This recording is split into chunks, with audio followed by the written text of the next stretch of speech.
اور برائیوں سے نہ روکنے پر وعیدیں۔ تو اور اگر مسلمانوں کو اسلام کی وجہ سے جو اللہ نے ایک مقام دیا تھا، وہ اسلام کی وجہ سے کہ پہلے بستی میں تھے، اللہ نے کیسے ان کو عروج دیا، تو اگر وہ عروج نہیں رہا اور پھر مسلمان پستی میں پہنچ جاتا ہے تو اس کا علاج کیا ہے، کیا صورت ہو، کیا شکل ہو؟ اس کے لیے مسلمانوں کے پستی کا واحد علاج انہی کتابوں سے پڑھا جاتا ہے، نکلنے کے زمانے میں بھی اور مقام پر۔ یہ کتابیں سب کے لیے ہیں، پورے دنیا میں جتنے بھی کام کرنے والے احباب ہیں، بلکہ تمام مسلمانوں کو ان اعمال پر لانے کے لیے یہ کتابیں لکھی گئی ہیں۔ جو عرب ہیں تو عربوں کے لیے ریاض الصالحین ہے، حیات الصحابہ ہے، یا مشکات کے 8 ابواب منتخب معروف ہے ان کے نزدیک، یا الادب المفرد۔ تو انہی کتابوں سے تعلیمیں ہوتی ہیں، کتابیں بہت ساری ہیں لیکن مشورے سے جو طے ہے وہ انہی کتابوں سے پڑھا جاتا ہے، فضائل اعمال اور فضائل صدقات، اور عربوں کے لیے جو بتایا گیا۔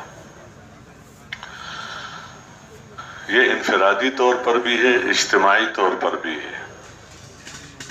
انفرادی تعلیم کے انوارات اپنے ہیں، اجتماعی تعلیم کے انوارات اپنے ہیں۔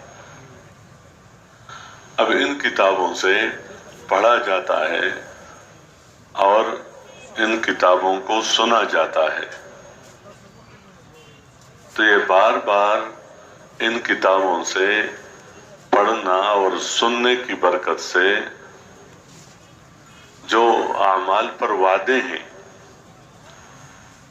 تو وعدوں پر یقین کا مطالبہ ہے کہ جو وعدے اللہ کے رسول صلی اللہ علیہ وسلم نے کیے ہیں تو ان وعدوں پر یقین ہو۔ جتنا وعدوں پر یقین ہوگا اتنا اس عمل میں لگنے کا داعیہ اندر سے پیدا ہوگا۔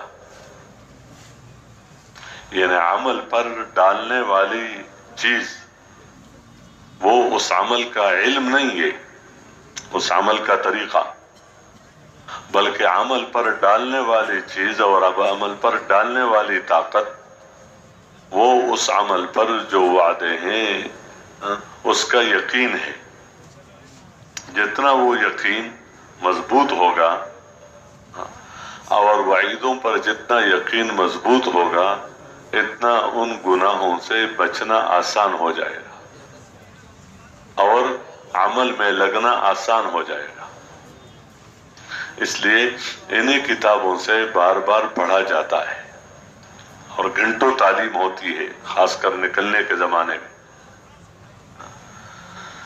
تاکہ ان وعدوں اور وعید پر ہمارا یقین بڑھتا چلا جائے۔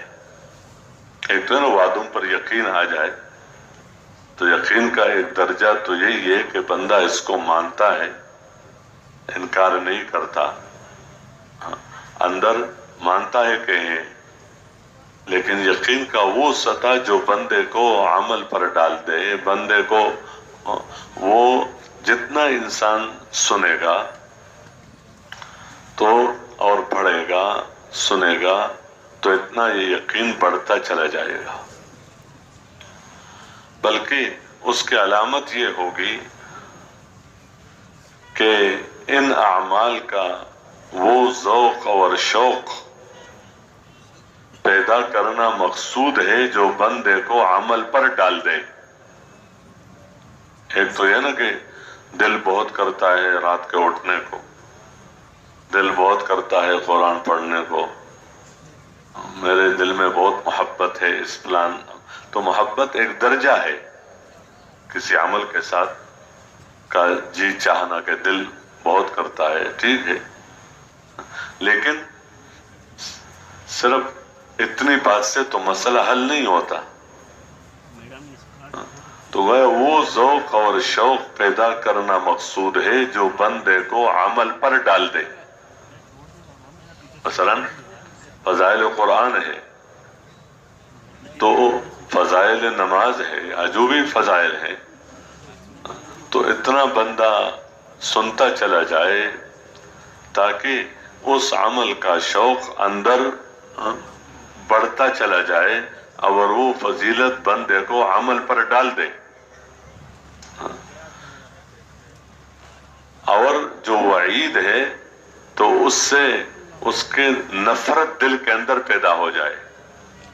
ایک ہے اس کا چھوڑ دینا، ایک ہے اس سے گن آنا، اس سے اس کی طرف رغبت ہی نہیں، رغبت تو ہے لیکن بندہ اپنے آپ کو روک رہا ہے.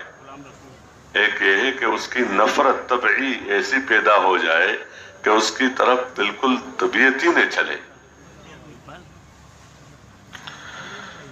اس لیے فرمایا، اور یہی وہ تأثر ہے کہ کبھی کبھی بات اس موضوع پر عرض کی جاتی ہے کہ ہمارا دل اللہ اور اس کے رسول صلی اللہ علیہ وسلم کی بات سے اثر لے. تو تأثر یہی ہے کہ جو کرنے کے کام ہے تو بندہ اس میں لگ جائے، اور جو نہ کرنے کے کام ہے اس سے بندہ رک جائے.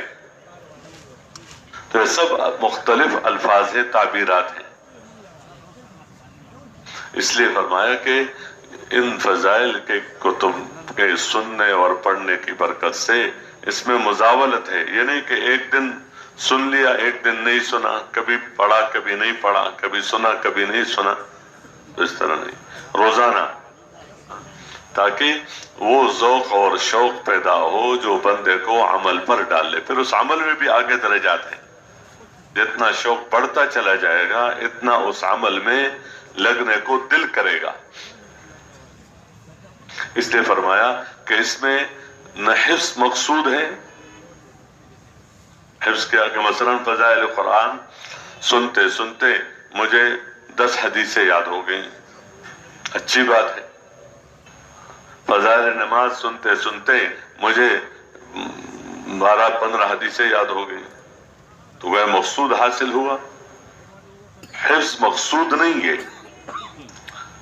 مجھے فضائل قرآن کے 10 حدیثیں یاد ہیں، لیکن میرے سے جب پوچھا جائے کہ آپ روزانہ قرآن پڑھتے ہو، کتنا پڑھتے ہو، تو میں جواب میں کہتا ہوں میں پڑھا ہوا نہیں ہوں، میں نے قرآن نہیں پڑھا.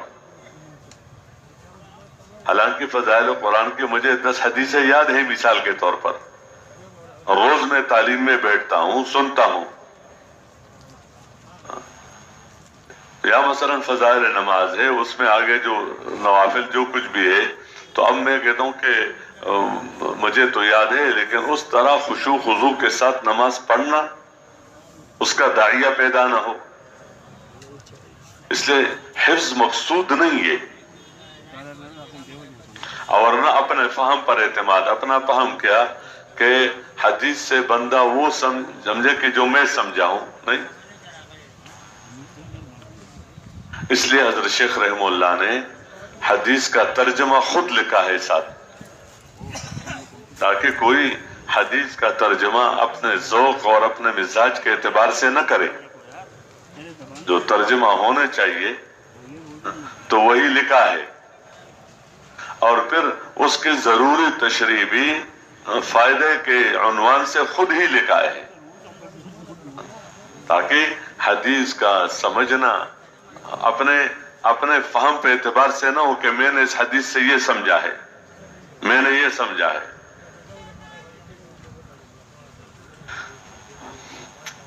اس لیے اور یہ ذوق اور شوق یہ بندے کو اس سطح پر پہنچا دے کہ عمل کا شوق ہے، لیکن عمل تو علم کے بغیر نہیں ہو سکتا. عمل علم کے بغیر نہیں. تو فارغ اوقات میں علماء کے پاس جا کر علماء سے اس عمل کا علم حاصل کرے.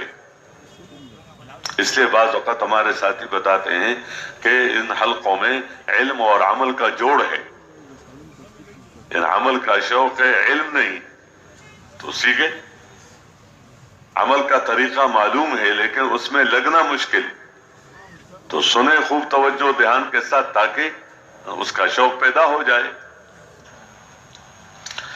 اب انہیں یہ مقصود تب حاصل ہوگا کہ جب بندہ سننے کا حق ادا کرے۔ اس لیے اس بات کی طرف متوجہ کیا جاتا ہے کہ حلقوں میں بیٹھنے سے پہلے کسی بھی وقت بھی لیکن بندہ 2 رکعت نماز پڑھ کر اللہ سے مانگے، اور اس عمل پر اس میں عملاً لگنے میں جو رکاوٹ ہے وہ بندے کے گناہ ہیں، تو گناہوں سے توبہ کرے اور طالب بن کر بیٹھے۔ تو طالب بن کر بیٹھنے کے علامت کہ جو وقت عمل کا ہو بندہ اس کے تیاری میں پہلے سے لگ جائے، تاکہ جب عمل کا وقت ہو